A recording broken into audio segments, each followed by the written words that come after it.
Hey everyone, welcome to another edition of the Orita Podcast. My name is Aaron Schwartz. I'm one of the co-founders of Orita. We build AI customer segments for a bunch of D2C brands, and email, direct mail, and soon advertisements. Alex, maybe we'll talk about that offline. It's pretty exciting. But in a previous life, I got to spend a lot of time with Mr. Yancher, our guest Alex today, because I had the opportunity to co-found Passport with him many moons ago when I went from being a brand owner to actually like dipping my toe in enablement and like the commerce infrastructure side of things. So Alex, thank you for being here. Would love for you to give a like proper background. Like I know how interesting your story is even before Passport. So if you could kind of tell us how you got to that point, and then I'll pepper you with about 150 questions. Sounds good, Aaron. Thank you for having me on. I think it's going to be a fun conversation. You obviously know a ton about e-commerce, about international, having co-founded Passport, and our companies between Loop, Returnally, like we've overlapped so much. So it's been great to have you in the industry. My background. So I've been in cross-border e-commerce now. It's crazy, over 10 years. Started Passport almost 9 years ago. And before that, I had a company called Links, which is like a personal shopping service that helped people abroad buy products from the US. And I ran ops for that company. So we had an actual physical warehouse in Delaware. Delaware is a tax-free state. So that's why, we would go into the websites, we would put in our credit card information, buy the products, ship into our warehouse in Delaware. And then it was my job to figure out how to ship those products all over the world. So that was my just dipping my toes into cross-border e-commerce, learning all about that. Before that, I had another company with Tony Chen, our CTO, who you obviously know as well, called Pantry, where we did basically fresh food kiosks using RFID technology that tracked items that went in and out. As like a very unique take on vending. That company is actually still around. I still run into those machines in like the randomest places, McLaren Airport. And then this is funny. I got a message from a VC who invested, lost their money or some of their money, but still loves me, and messaged me in Hawaii that his wife injured her foot, went to the hospital, like Queens Medical Center in the Big Island or something like that. Took a picture of an actual pantry that's in a Hawaiian hospital and sent it over. And I was like so grateful to have some fresh food here. So anyways, that was kind of cool. And before that, I worked at Facebook. And before that, I was an investment banker at Morgan Stanley. Um, I want to go into part of the pantry story because you guys sold that Sure. business, correct? We And did. so I want to go into that, and like, I'll come back to it because you guys at Passport have also now acquired a couple of companies, and so Yeah. I'm curious for your take on kind of both, wearing both of those hats. Sure. Go back to being a banker and being at Facebook. What are, and maybe a weird question, but like, what are the skills that you got from that have made you a good entrepreneur? And what are the things that you took from that actually maybe hurt you or slowed you down, if there's anything that comes to mind? And then Yeah. I obviously curious, like what drew you towards entrepreneurship, but we can come there as well. Yeah. Yeah. So I started investment banking in 2007, which is a year before like the biggest financial crisis ever. And Was at it the your fault? time, Are we huh? saying this? You're accountable? Is that what we're Yeah. getting at?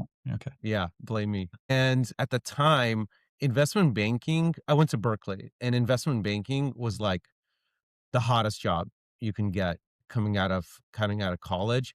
I remember being offered an interview at Facebook when it was like 2 years old and thinking like, they can't monetize, they don't really make any money. Why would I do this? Like stupid, and didn't even bother like applying to like Google or any of the Google was already kind of a big company at that time. I think they were already public, but Facebook was just starting, and I had an opportunity, to, I don't know, get the job necessarily, but at least interview. And it didn't even occur to me, at the time. It was like either consulting, if you want to have like a well-paying job working with really interesting people, was either consulting or investment banking. And I got lucky enough to land in Morgan Stanley. I think there's like Goldman Sachs, Morgan Stanley. Those are like the most coveted ones. And I got the job in in the LA office. And they placed me in the FIG group, Financial Institutions Group. And again, this is 2007. So like a year before the financial crisis, all of my clients within like a year, all my clients went bankrupt. So like IndyMac, Countrywide, Washington Mutual, because I was on the West Coast. I was working in the LA office. They like fired everybody. And then they moved me to consumer retail and gaming. So like I did a deal for MGM. I did some deal for like Starbucks, all that. And investment banking, I mean, first of all, I'm really, really good at like formatting Excel and slides. So learned that invaluable skill. But I think like investment banking is just it's a great job when you're really early in your career, don't know exactly what you do, because it helps you analyze a company. It helps you see how a buyer sees it and how a seller sees it. So I worked on some M&A engagements, some fundraising engagements, and just really like being able to read between the lines, and also being able to get into the weeds and understand how to, look at a P&L, a cash flow statement and all that. And I think just like fast forwarding to the other thing that you brought up, I think like I have a skill that most founders don't have, which is M&A. So I think like most startup founders, they never think about buying other companies like that. This doesn't really hit their like radar as an option for growth, for getting into other product lines or something like that. But for me, it's so natural. Like if I feel like we're missing something at Passport, which we have been, which is why we did 2 deals, I immediately go to M&A. It's like, why not? Let's see what's out there. Let's see if we could do a deal. Why don't we actually dive into that? So you Sure. guys have acquired 2 companies. If you want to give a little premise of what Passport was and what the gaps were, please do. But and then I can dive deeper into the actual acquisitions. But I'd love to spend some time there because I do think it's super rare. I mean, even with Orita right now, it is not something that is on our minds at all, right? We're like, okay, we got to focus. We're doing our thing. We're keeping it narrow and simple. And it's candidly a lacking, right? Or a lack of imagination, or we're missing something by not diving in. I mean, I think the conventional wisdom is that M&A doesn't really work, and most deals fail. And I think that is true, like, again, conventional wisdom. But if if you really have like a very strong thesis on what you need, you do your homework, you can really fill some gaps in very quickly. So I'll tell you our 2 deals. So, just backing up for a second. So our vision at Passport is to help brands reach their global potential, right? And our first mission of the company to achieve that vision was to build the number 1 international carrier for e-commerce. And when you're first starting out, how do you build a carrier? I mean, you need volume. You need to like, have something for somebody to do in a warehouse. You need to like negotiate with Canada Post or something like that. And you need like a truck that doesn't just have one package in it. How do you do that if you only have like one client, even a big client? We got native early on. Aaron, you helped close that, and that was one, like at the time, huge win, marquee account, but still it's like not that much. It's not that much volume, and it's coming out of one location. Most of the deals that we were talking to were like different locations, different, geographies, all that. So it's very difficult to build up the volume. So, we ended up in the early days white labeling a asset-based carrier, and basically like putting in our hooks there. So like working with them very closely to make it feel like a Passport branded experience, and trying to control as much as we can. But it's very difficult to control another company where you're just one of many customers, and you're a small customer at that in the beginning. You're making a ton of promises about how big you're going to be and all that, but it's still like at the end of the day, they have a business to run, and all the things that you need, like, oh, I need a return solution. Oh, I need first mile association to the package. They don't care. I mean, they care, but maybe a little bit, not as much as you care. Right. So I knew very quickly, and this is, I'd say, the vision from the very beginning, is that like we need to basically get our own warehouse. We need to be vertically integrated and run our own physical operation, like our own person who books, truck to pick up packages from a 3PL. We need our own warehouse where I could like walk the line and make sure that packages are getting out on time. And if there's some issue, that we are in control of the situation and we can fix it, all that. Okay, so how do you get there? Well, I had some experience at my previous company running operations, but it was like so different. It was so focused on the Middle East, like I'm an expert in shipping to like Dubai and Egypt, but not to Canada, ironically, even though right now at Passport, that's like our biggest market. So, like you build it. I mean, it's not impossible, go hire one of these, VP of ops at one of our competitors or something like that. We're venture funded. We could, pay them a big signing bonus. So it's possible, consider that. But then you have to hire the middle management, and then you have to, it's going to take you years, like literally years. Like it's going to take you at least 2 years, you know, and then you gotta make that transition, and another year of making the transition from the company that you're white labeling over to your own network. So we're talking 3 years here. So I was really telling our board, and the close members of the team to me, that we really need to go find a company to buy, because we need to shortcut this. We need to get this going in now, but let's say 6 months, but we can't wait 3 years. So at first we try to buy the company that we were white labeling, but they were much bigger than us. And it was expensive, and it was very hard. They hired an investment banker and tried to shop the company around. And that just wasn't the game that I wanted to play. And lucky for us, there was another player in the space that was much smaller. They just had one warehouse, not multiple warehouses. So that was both a pro and a con. A con is that we need three. We need East Coast, West Coast, and Chicago. You need that. Okay. That's a non-negotiable. And these guys had a warehouse in Atlanta. So neither. So not only, so it doesn't even hit one of the three that you need. But it was what we needed at the time. It was Goldilocks, perfect fit. It wasn't too small. It wasn't too big. I got to know the CEO of that company. He's our chief commercial officer now, the architect of our network, this guy, Adam Langston. He was the CEO of that company. And he was just, Aaron, as we say, a mensch. I got to know him through the years. He was president of the IMAG organization, and was just so generous with his time, and explaining how things work for me, even though I was kind of competitive at the time. So got to know him informally, and then got to know him, and then reached out to him to see if he'd be interested in buying it, in selling his business. Got to know him a little bit formally, as part of this process. And it just was such a great match. And I could tell that this guy wanted to be part of something bigger. He wanted to build.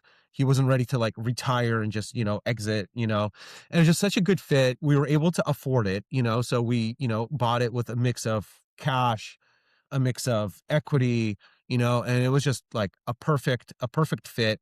We ended up shuttering the Atlanta warehouse, so didn't even deal with that.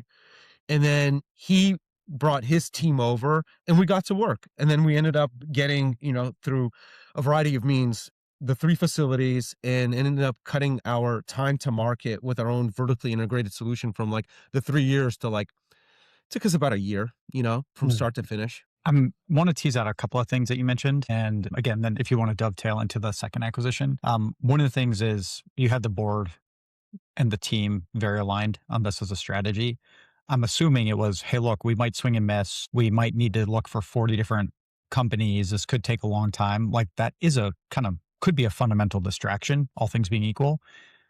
But the second thing you kind of mentioned is this was sounded like critical path for Passport to be what you wanted Passport to be. And so no matter what the choice was, it was only hard choices. And so you were able to kind of pursue this. Is there anything else from this acquisition where you're this is the time, or these are the conditions, or this is the framework in which you should consider making an acquisition that I missed? In this particular case, margin was so big that I don't, meaning even if we whiff and something doesn't work out, the things that we're getting, Adam's number 2 was great. You know what I mean? So Right. So let's say you were Adam, getting people as well. yeah, exactly. Let's say Adam, for whatever reason, was bluffing, and he just wanted to exit. And then 3 months in, he's sorry, I quit. I take my few million bucks and I'm going to ride into the sunset. It was possible that was going to happen. But Adam's number 2 was so strong that he could take the reins and make it happen. Some of the things that went along with the acquisition were a ShipStation integration. You know how valuable ShipStation integration is Alex, for a shipping company? Just to dovetail, I tell a lot of founders about the different stage of businesses. And I was there's a time where I had every single prospect and every single 3PL and every single TMS on one whiteboard. And the only thing in my mind for an entire year, right, which was when Native came on and a bunch of others, was literally go close the next deal that allows us to get enough sway to go get the TMS to care because the 3PL cares because the brand cares. Totally. And I think like that's amazing. So it's, and Totally. obviously abstracting for people who don't think about ShipStation or like the intricacies of building an international network. There was actually an asset that they had that you could use no matter, even if you didn't use their facility. Like you Yeah. now have the technical, like you sped up technology acquisition as well. Yeah. Yeah, exactly. So when we did the deal, it was like, oh yeah, we also became what's called a PQW, postal qualified wholesaler. So we got this really coveted contract with the USPS to be able to resell their rates at, meaning we would buy the rates at a wholesale price and be able to resell at a much higher price. It's a very unique contract. So it's like, what can possibly go wrong? So wrong that we still have this contract. We Yeah. still have like Adam's number 2. Adam has a number 3 also, who's really good too, And we get this integration to ShipStation, amongst other ones that I don't know if your audience knows, the 4 different versions of like Connect Ship that we got an integration with. So like the narrative to the board was like, what's the worst that could happen? You know what I Yeah. mean? Like even the worst case scenario, it's still we're making like a multiple on our investment here. So the ROI was just like such a no-brainer. The second deal was kind of a similar situation too, but we could talk about that separately. So Hmm. yeah, that's I mean, kind of like, yeah. I, honestly, let's jump into the second Sure. deal. And like maybe you can give the TikTok, right? So like started Passport in 2017, Langston was 2021. Is that right? And so, Um, or 2020, 2021. So you yeah. now, what was the gap that you were trying to fill next? Or like what happened with the company in the kind of intervening 3 or 4 years before you kind of moved on to the second acquisition?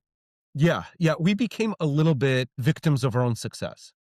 Meaning, our thesis was if we can lower the cost of shipping, improve the experience so much, brands, we're really going to unlock international growth for brands. And that really ended up happening with a big portion of our accounts. Like international became really big for them, call it 20%.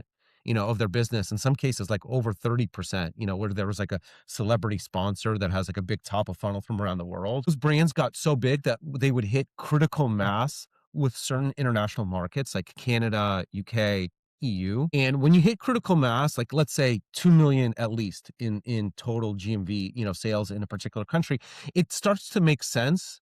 There's a few factors involved, but it starts to make sense to actually start moving your volume.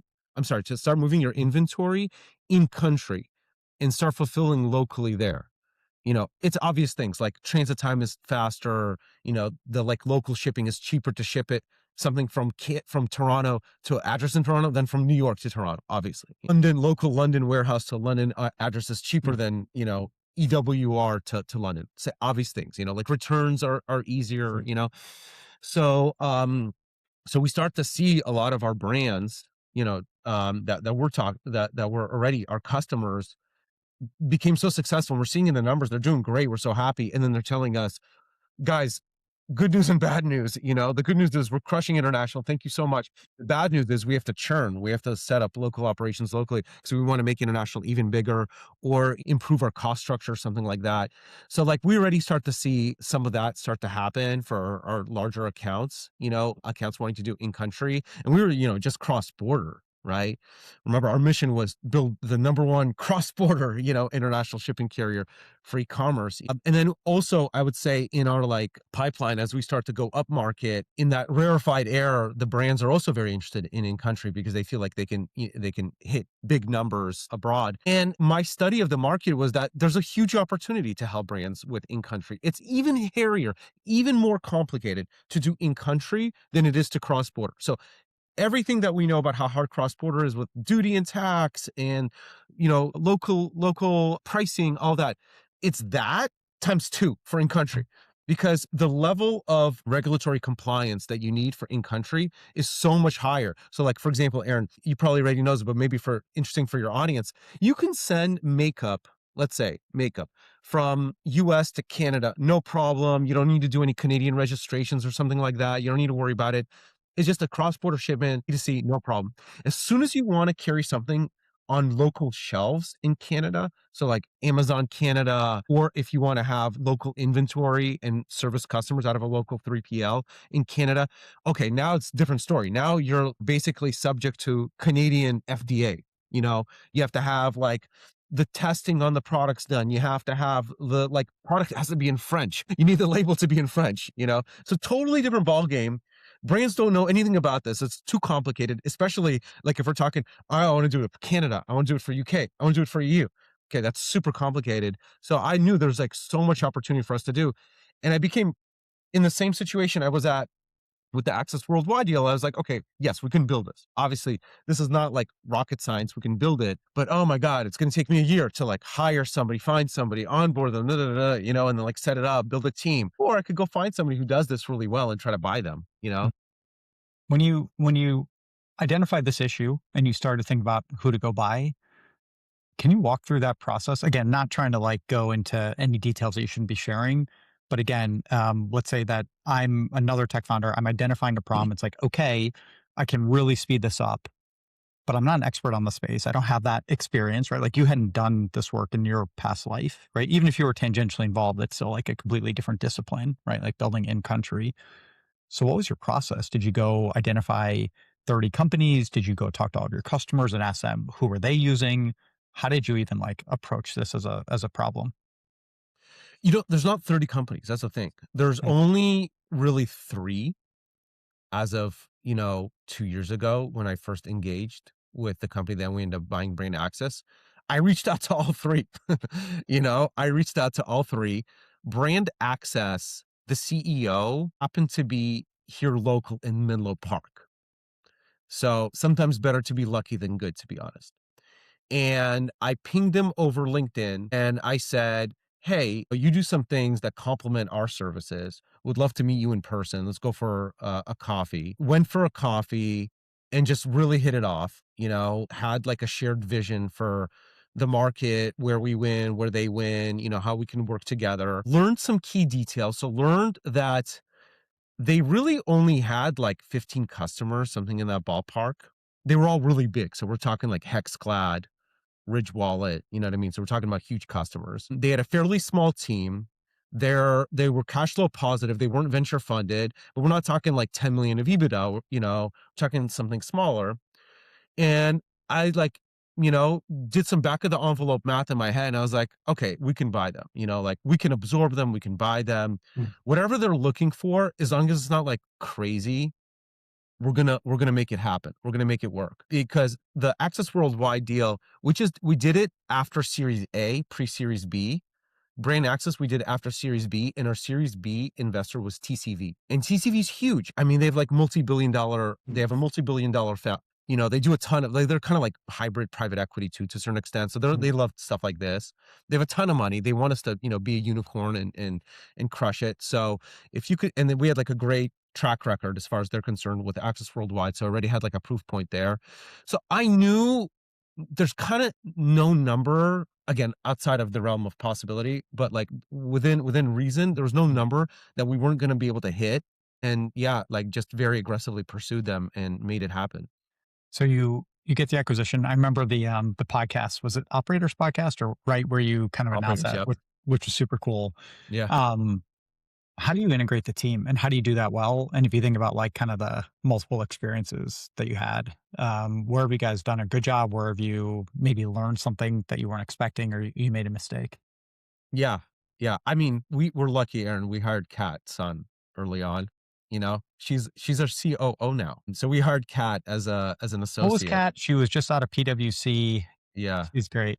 Yeah. Wonderful, It's brilliant, like cranky, all the things you wanted out of your like yeah, totally. strategy, operations person, whatever. Yeah, she's a superstar. She's a superstar. She's the best. Yeah. So, she had like, I think virtually no experience with M&A, but she's a natural empath. And I think she just has like a second sense, a sixth sense for being able to put yourself in the shoes of somebody else, Mhm. and build a plan around that. And she's very organized and detailed and, and all that, and basically did all the homework. For Access Worldwide, I think We hired a consultant actually to basically like lightweight, not like they're coming in and they're doing, this like integration work or whatever, costing a few $100,000. Not like that, just more like advisory. And they kind of walked us through the high level things that you need in an M&A transaction, like people, process, plan, technology, something like that. Kat took it, made it her own, and basically just like thoughtfully put herself in the shoes of everybody who's being integrated. And what does anybody want to know? Like what's the plan? What's happening to me? What's happening to my role? Being able to answer why, like, why are we doing this deal for our team, for the team that's being integrated? And then like early wins, some early quick wins, building trust, allowing the acquired company to be the the domain experts in the field. So giving them that respect, like that's why we're buying you because you're the domain expert. So, listening to them and just being so buttoned up. I mean, we were so buttoned up on both deals, just like the internal communication, the external communication, everything matched. Nobody went rogue on anything, just everything was done like flawlessly without missing a beat. It's really cool. And I know this probably feels second nature to you, but it's the best distillation I've ever heard of somebody who's acquired companies about why it matters. And obviously having a leader like Kat who can go execute it, but those aspects of the plan and even at the core of it, just being empathetic to, yeah, this could either be awesome or it could be terrible. Am I losing my job? If I'm not losing my job, am I just like teaching other people or do I still matter? And I think being able to really land the plane on that sounds, I mean, it's obvious, but having not done it before, it's not obvious. I don't have that checklist per se.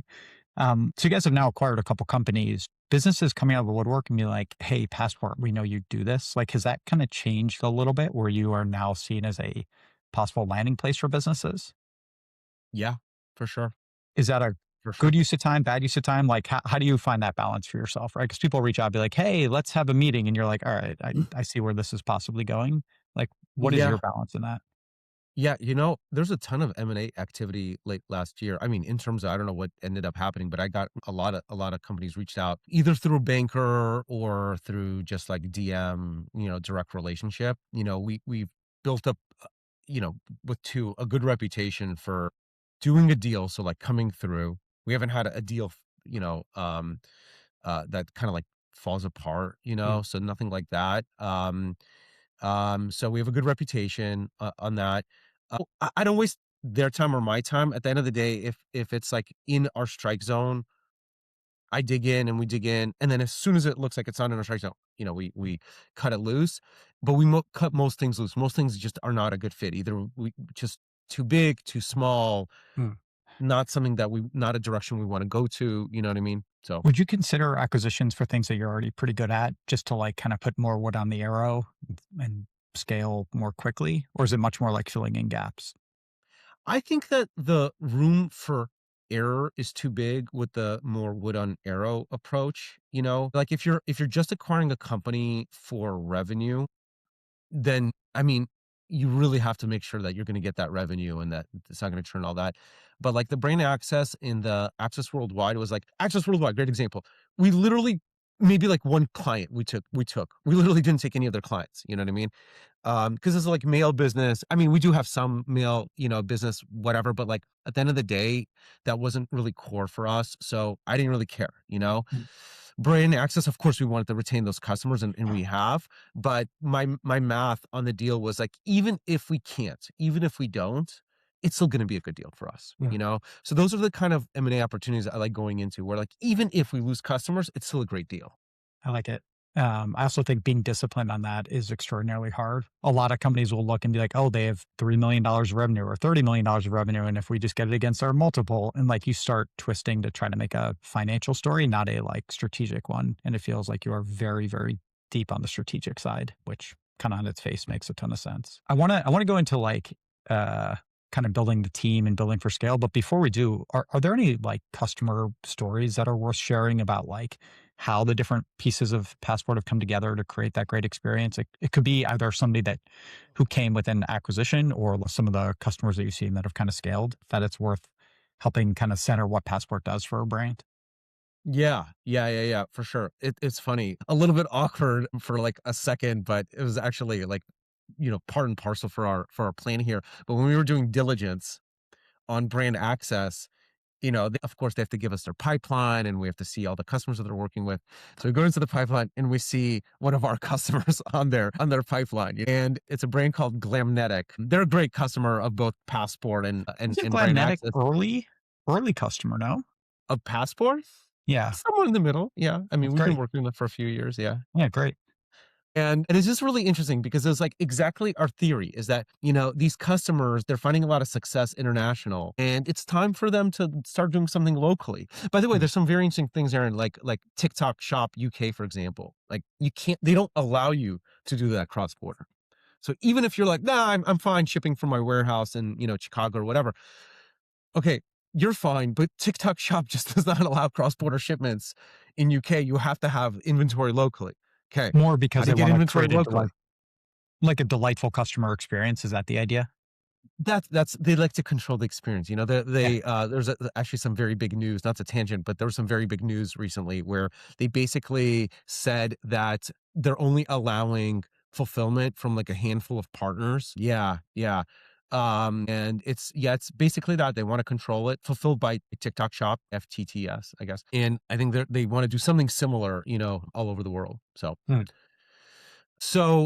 lost my train of thought. Oh yeah, Yeah, sorry, I distracted you. Going back to Glamnetic. yeah. Going back to the Glenmark. So I really love that because they started with us when we were just. But by the way, another interesting thing about Passport, we used to be Passport Shipping, passportshipping.com. I still have my old Um, logos I was wearing a little bit ago. We yeah, were that's just right. talking Yeah, about that. I think I we got this new one. See, when we changed the name, Aaron, to passportglobal.com, yeah, we also made the arrow shoot off. I saw it. I was like, "Oh, I It's like it's that." it's yeah, it's a metaphor, you know what I mean? We're like blasting off. You get it, Anyway, so, we really focused on shipping. We did internationalization as well. We did duty and tax. And Yeah. then this is before the Brain Access acquisition. We announced Passport Global, which was basically our answer for full end-to-end internationalization, and Glamnetic adopted that. And then we did it in country, and they're obviously doing in country with us. So I love that journey that we put a brand on. We're actually fine engaging with a brand, even if they just want to deliver duties unpaid, DDU. They're like just getting their feet wet with international. They just want to start accepting some orders, even if it's like not the best experience for customers. And then we kind of level them up along the journey.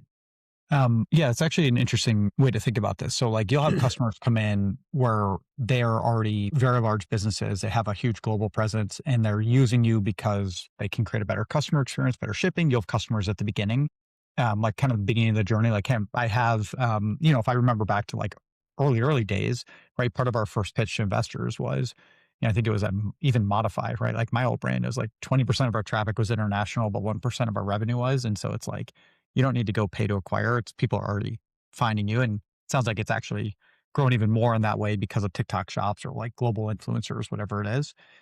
When there are very large brands that are coming in today, what are the like jobs to be done that Passport's doing that they're not getting elsewhere in the market? Like why are the best companies coming to you? Yeah.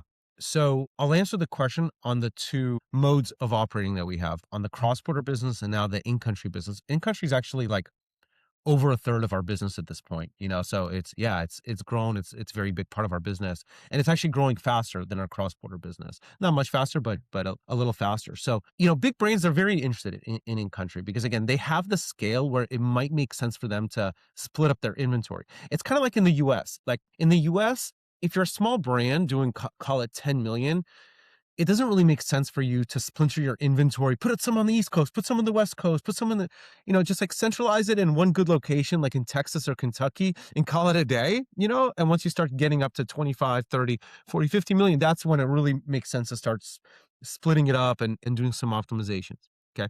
Same logic, but for international, you want to be doing at least 2 million and really visibility line of sight to like say 5 million of sales. 5 million in Canada, you're pretty big at this point. That means you're doing like at least 50 million, US or total. So those are the size brands that we're talking about. So we do something very unique. So we basically come in as a fiscal and regulatory layer that sits between the brand and the local government. We act as an importer of record.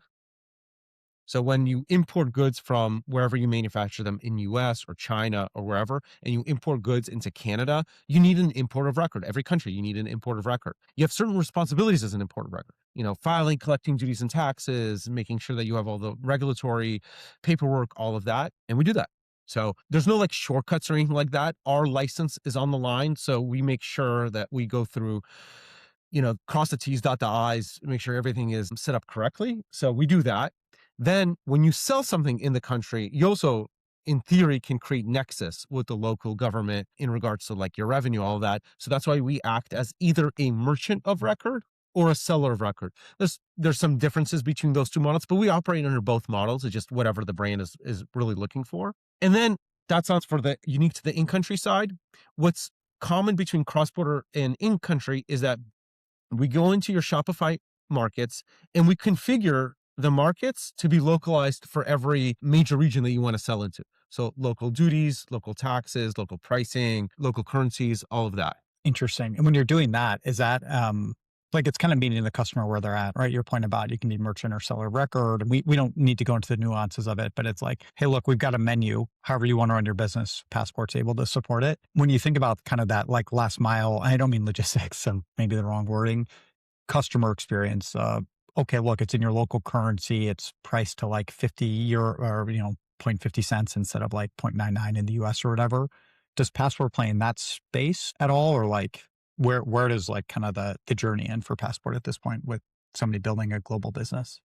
Yeah, absolutely. I mean, we try to be end to end. So that is, in the industry it's called aesthetic pricing. So 100% we make sure that we help brands have, flat rates so that it's not a distraction to a customer. Like we found that when you put in like 53 or something, it's a little bit lower conversion rate than if you just did $9, Yep. and had a flat rate, even if it's a little bit more expensive, just because like it's just less of a distraction. So we play in that field. We're also, because we're vertically integrated with our shipping, we have our own tracking number and we control the tracking page and the tracking experience. It's branded. It looks beautiful. We let a brand create their own, branded experience for the last mile. But the one thing that we do that's very unique, and this used to be the selling point for Passport, if you recall, is that we actually handle customer support directly on the tracking page. And we're in a unique position to do it because we really do control the last mile options that we have.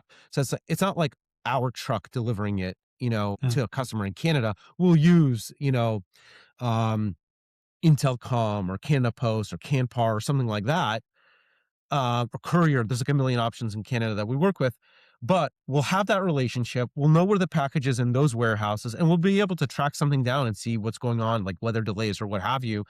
And we're able to give really good information as part of tracking in that customer support experience. And we end up saving customers, like our brands, so our customers' brands, like 70% of international tickets, they basically go away. Some we absorb, some just go away, but it becomes a much better customer experience for brands. I think the knock-on effect of that isn't obvious, but I'll try to make obvious is it is partially about saving the money on the tickets, but it's actually that international problem solving is brutal. And it is, where's my package? And you might have a team of 10 customer support reps or whatever it is. And the where's my package is a very, very hard question internationally. And you have a person who maybe here's where's my package from a German customer one time a month. And so it's hard to keep up your knowledge base. It's hard to go track it down. And Passport solving that issue is, as I see it, it's less about the cost savings. Like the cost savings are awesome. It's more about like not having a reason to say, hey, let's not bother with international, right? And enabling the brand to fill that gap of, we have this incredible demand. How do we just like remove all friction of a reason to be like, well, the US business is still better, so let's just focus on that. That's cool. You guys are still doing that approach. That's really Yep. nice. Yep. I remember the early days, we would just look at literally what the brand's tracking page was and just skin it and then put our own intercom on it. And it just worked. I was like, hey, you guys don't need to deal with this anymore. And I think Kat, she's probably still doesn't have gray hair, but if she was to ever get it, I think that might've been the original driver of it. All right. I want to talk, we've got about 10 minutes left. I want to go down two more paths. One is just like your role as CEO, like building a scaling business and how you think about, you guys have technologists and you have operations people and you have line folks and you have like multiple companies now coming together. Like, how do you create one Passport and kind of how have you had to level up? And then secondly, I am genuinely curious, like how is like any of the AI tooling at all impacting how you're building? Because you guys are like literally moving physical boxes around the world. This is like, okay, like where, if at all, is AI intersecting with Passport? We can go down either path first. You Yeah. choose. Yeah. I love the AI question. I mean, we spend so much time thinking and talking about it. We have like a AI evangelist. This is not her like hired role, Mm, but this is the role that we asked her to take on in addition to other roles. So it's our head of biz ops who reports to Kat. So it's kind of in the middle of the action in regards to, like she helps put together before the whole AI thing, she helped put together like board decks, she would help put together like ad hoc analysis. And we kind of deputized her to make us an AI company. So that was like one big thing that we did. And I'll go into some specifics on like what we're doing and how it's working. The second thing that we did is more on the engineering side of things and on the product side. Basically, I didn't need to do anything, to be honest. Like our PMs, they're like, they love this stuff. This is like what engineers and product people dream about, to be able to like quickly put together mock-ups and reinvent interesting solutions and all that. So they've been all over it and thinking of ways of incorporating AI into our internal products, our external products. So we think about AI just like that's kind of setting the table here, but we think about AI across a few different layers. So one is like company wide. We all have to just be using it, and we as a company have to empower our employees with the tools. you mm. know so everybody has ChatGPT Professional subscription. We have the Gemini subscription. We, onboard this one solution that was like a meta layer that sat on top of all of our data sources to help us like, search things across different places. It's not working out. We're moving to a different solution, but like we're experimenting, like we're trying different things. We also set a new standard in the company that every single call, other than like the very, sensitive ones, every single call has to be recorded. Okay. And at first it comes across kind of creepy, like, oh, big brother, whatever. But I think that like, again, we have this philosophy of just like the pros just outweigh the cons of something like that. Like you could be present in a meeting. You don't need to like take notes necessarily. Like it's recorded. So come back and, read the recording. You don't have to worry that you misunderstood something that your manager said or that your client said. So like all of our client calls are recorded. All of our internal calls are recorded, like in a good way. The note taker is there, and it helps us come back to it. I use it all the time, like nonstop. I'm going back to recording and seeing what I said, what somebody else said. Great coaching opportunity, for people and leveling up. So like we're all over that. We have like a Slack channel where we're sharing tips and tricks, and people like brag in a good way about something cool that they, built or developed with AI. So we're creating that like cultural social norm of, being proud of something that we used AI for and being able to share that internally. So like there's other things, but those are like just like the base level things, and it's like permeated the company. I talk about it in our online offsites, and it's in our OKRs, like it's everywhere. So it's like in the water at Passport from a big picture thing. That's the first thing. And then the second two things are like, what can we do with it internally to just make us more efficient, more effective, do more with less, do more with more, and then how are we infusing it into our product that, creates magical experiences for our customers. So I'll just preview one thing that I think is super cool. And I've seen this a couple places. So I don't know if we're like total pioneers here, but, I think we're still early, which is basically semantic search on top of a data set.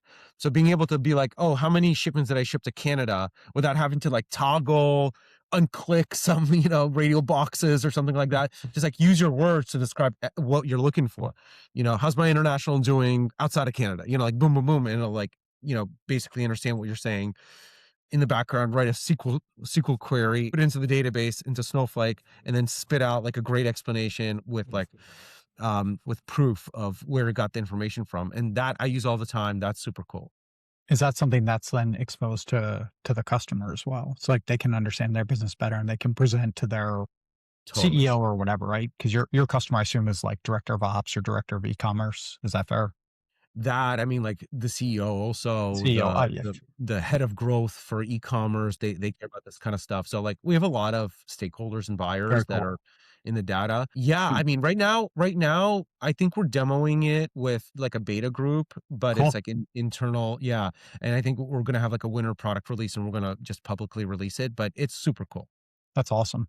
Yeah. All right. So last kind of thread I want to pull on is Sure. as you kind of built this kind of extremely fast growing company and like big scale and a lot of people, how have you had to change and like what do you focus on as a CEO of a company like this? Yeah, it's a good question. So we're at like 230 people now.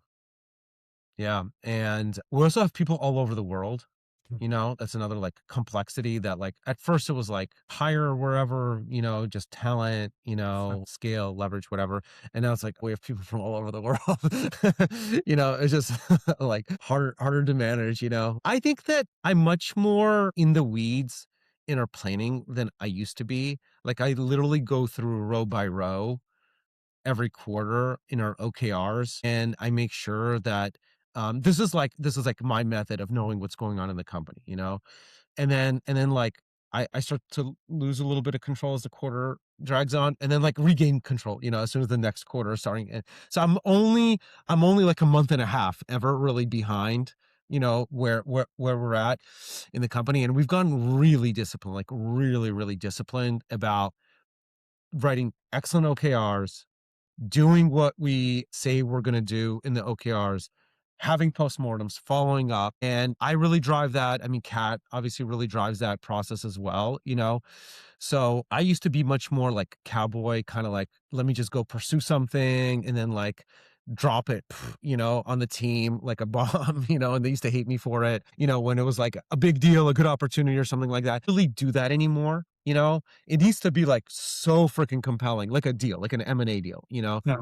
Guys, we need to drop everything. We're gonna buy brain access. Okay, that's one thing. I do that maybe once a year, once every 2 years. Mm. So like we're not really looking for product market fit. So I don't feel like we need to like go fast on the experimentation anymore. It's more about like tightening some screws. We're moving into some obvious directions, experimenting at the margins on some things, but nothing that's like distracting the team anymore. I love it. Maybe one more question. Take this as a self-serving one, but when should a brand reach out to Passport? What is the sweet spot? What are the problems that they're running into where it's like, okay, cool, you should reach out to Alex, and then I'll end with you kind of sharing how to reach out to you. But yeah, talk to me about the jobs to be done. Yeah, yeah. So, our um our target is a brand that does, let's say, 10 million minimum total sales, Mm. domestic or international. Even if they do zero international, like we said earlier, unless there's like some, fundamental reason why they couldn't do international, like you can't ship, like Like some, pharmaceutical stuff or whatever, it's a but couch or it's regulatory or yeah, something. cash, Yeah. pharmaceutical stuff, like putting that kind of like CBD, whatever, putting Mm. that kind of stuff aside, a brand should be doing 10% international. Like Canada by itself is 35, no more. It's like 40 million people, you know? Yeah. It's the same size as California. It's the same GDP as California. Like they It's our speaking like 51st state or what number? Okay. one No. way of putting it. Like there's no reason to say no to, at the very least, English speaking, middle class, like big countries like UK, Canada, Australia, EU. There's no reason to say no to it. So get that 10%. Why not? So I'd say it doesn't matter if they're doing it international, they should reach out. But even if you're a smaller brand, if you work with one of our 3PLs, we onboard you anyways. So Mm. even if you do like $500,000 of total sales and you do only one international thing a week, still, find out from your 3PL, do we support Passport? And if they support Passport, well, guess what? We're already sending a truck. So our philosophy has been, we don't care how small you are. Mm. As long as you work with one of the 3PLs, we work with almost 200 now, Aaron. Cool. Yeah. And like all the big ones, like all the big major D2C 3PLs. So chances are a brand will work with one of them, like a Shipmonk, a ShipBob, Ship Hero. So I'd say it doesn't hurt to ask your 3PL if they work with Passport, and they do, reach out and we'll take care of you and we'll onboard you and you'll have a great international experience. I love it. All right. So I want to end with you sharing kind of where folks can find you. And if you want any last takeaway or something you said that you want to double click on. Well, you can find me on LinkedIn. I'm actually pretty active on LinkedIn these days with the Trump tariff stuff.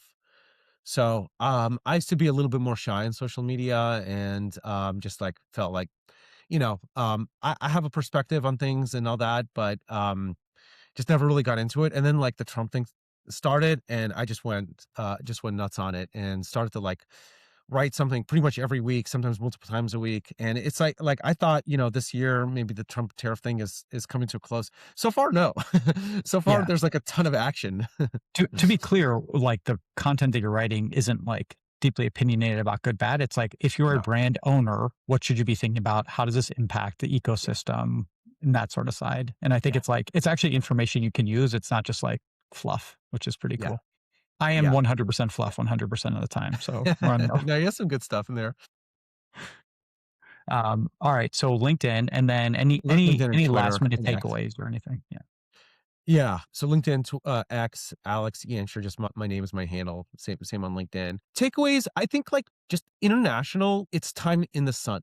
You know, I think a lot of brands are a little bit nervous about growth slowing down in US domestic. And also brands are worried about just putting all their eggs in the US market. And by the way, non-US brands don't think like this. Like if you're a UK brand, maybe like 30% of your sales go to UK, 70% goes to like Europe, US, Australia, like other, Singapore, UAE, So like that's really the right attitude because if something happens in the UK, it impacts 30% of your business and you're kind of okay in the 70%. You don't want to be in a position where all your eggs are in the US basket. So I'd say like it's a great opportunity to find new growth opportunities outside of the US. CPC, cost per click, is much cheaper abroad. So like acquiring new customers is cheaper abroad. And it's really just a good time to diversify your revenue base. And we're here to help. We're here to help end to end. I love it. Alex, thanks, man. This is such a pleasure. It's fun to hear all the updates and dive in. Appreciate you walking through kind of the acquisition side of things and the culture building and kind of your own journey. So thanks for the time. Thanks, Aaron. Thanks for having me. Hi, I'm Aaron Schwartz, co-founder and co-CEO of Orita.ai. We build AI customer segmentation for some of Klaviyo's biggest brands like Oriana, Spanx, Caraway, Third Love, True Classic, Rem Beauty, and on and on. Brands come to us to help find untapped revenue, improve their click rate, drive away mean bots, and a bunch more. You can learn more or get a free customer engagement audit at Orita.ai.